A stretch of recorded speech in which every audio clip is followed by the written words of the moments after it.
kooxda kubadda cagta ee Manchester United ayaa ku bilaabatay guuldarro horyaalka Ingiriiska furmay isbuucan. kooxda Man United ayaa waxa laga badiyay 2-1 waxaana kaga badiyay kooxda kubadda cagta ee Brighton oo ku soo booqatay garoonka Man United ee Old Trafford. kambiyada hore ciyaarta ayaa waxa lagu maray 2-0 ay ku hogaaminayso kooxda kubadda cagta ee Brighton halka daqiiqadii 68aad kambiyada dambe ee ciyaarta kooxda kubadda cagta Man United ee heshay gool oo iska dhaliyeen kooxda Crystal Palace. ay raahday kooxda kubadda cagta ee Brighton. Man United taageerayaasheeda ayaa season kale ku bilaabanaya iyagoo sanadkani daawo doona kooxdooda oo u ciyaarta sidii sanadkii la soo dhaafay oo kale. Man United ayaa ku bilowday ciyaaryahan Cristiano Ronaldo kursiga keedka waxaana Man United u ciyaarayay ciyaaryahankooda cusub ee Lisandro Martinez oo daafaca ka ciyaarayay iyadoo uu fadhiyay ciyaaryahanka Varane kursiga keedka. balse kooxda kubadda cagta ee Brighton ayaa ka yaabsatay kooxda Man United oo kaga badaysay 2 gool iyo waxba. Man United ayaa la filayay sanadkan inay wax badan iska bedeli doonto maadaama ay tababaro cusub oo hoggaanka u hayo balse waxa muuqata in kooxda kubadda cagta ee Man United wax badan aysan iska bedelin maadaama kooxda Brighton ay kaga badaysay garoonka Old Trafford. garoonkan Old Trafford kulankii hore ay ku wada ciyaareen labadan kooxood sanadkii la soo dhaafay ayaa kooxda Man United ayaa badisay waxayna ku badisay 3 gool iyo gool. balse sanadkan kooxda Brighton ayaa kaga badisay kooxda Man United 2-1 isla garoonka Old Trafford.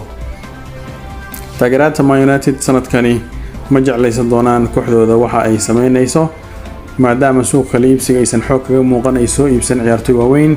Cristiano Ronaldo oo isagana uu doonayo inuu isaga kooxda kubadda cagta ee Man United. marta tababaraha waxa laga weydiiyay ciyaarta intaas bilaaban ka hor sababtoo Cristiano Ronaldo uu soo bilaabay wuxuu sheegay in Cristiano Ronaldo xilli dambe uu yimid pre-season-kii inta lagu guda jiray balse uu weli uusan diyaar u ahayn inuu kulmo qaar uu ku bilowdo. balse Ronaldo ayaa kambiyada dambe la soo geliyay saasi tahay in ciyaarta wax badan ma uusan ka bedelin walow Man United ay heshay goolka kaliya ay dhalisay ciyaarta. haddaba daawada maxaa maleynaysaa Man United sanadkan inay top 4 soo geli doonto maadaama sanadkii soo dhaafay kooxda kubadda cagta ee Man United ay ku dhameystay kaalinta 6aad. balse taageerayaasha qaar ama dadka ka faalooda kubadda cagta ayaa saadaalinaya in sanadkan laga yaabo kooxda kubadda cagta ee Man United aysan xataa soo gelin kaalinta ay gashay sanadkii la soo dhaafay ee kaalinta 6aad. sanadkan waxa loo saadaalinayaa kooxda kubadda cagta ee Newcastle inay ka kormari karto kooxda kubadda cagta ee Man United. Newcastle ayaa waxay iibsaday boqorka Saudi Arabia balse Newcastle ayaa ugu jirta suuqa inay soo iibsato ciyaartoy wax ku ool ah. sanadkii soo dhaafay ayay wacdar dhigtay Newcastle waxayna ka soo ruqaasatay kaalmaha ugu hooseeya ayagoo soo gashay kaalmaha ugu horeeya horyaalka kaalmaha 10aad. sidoo kale kulmo qaar ee la ciyaaray waxaa kamid ah Leicester City ayaa waxa Braga 2-2 la gashay kooxda Brentford balse Leicester City ayaa ku martay goolasha saasoo tahayna kooxda kubadda cagta Brentford ayaa ka daba keentay 2 gool iyadoo oo ciyaarta ku soo gabagabowday 2-2. kulan kale ayaa dhici doona oo wada ciyaari doonaan kooxaha kubadda cagta ee Man City iyo kooxda kubadda cagta ee West Ham.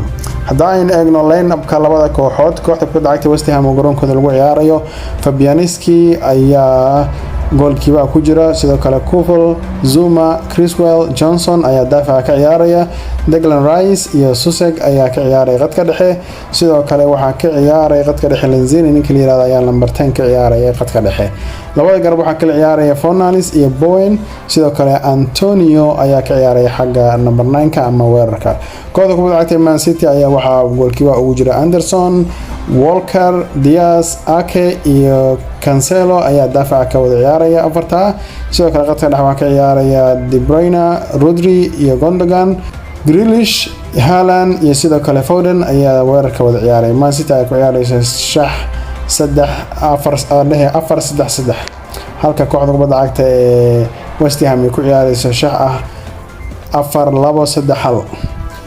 haddaba aynu aragno kulanka Man City iyo inay Man City guul ku bilaabato horyaalka Ingiriiska. kooxda Arsenal, Chelsea, Tottenham ayaa saddexdaba ku bilowday guulal horyaalka Ingiriiska balse Man United ayaa ku bilaaban wax guul ah horyaalka.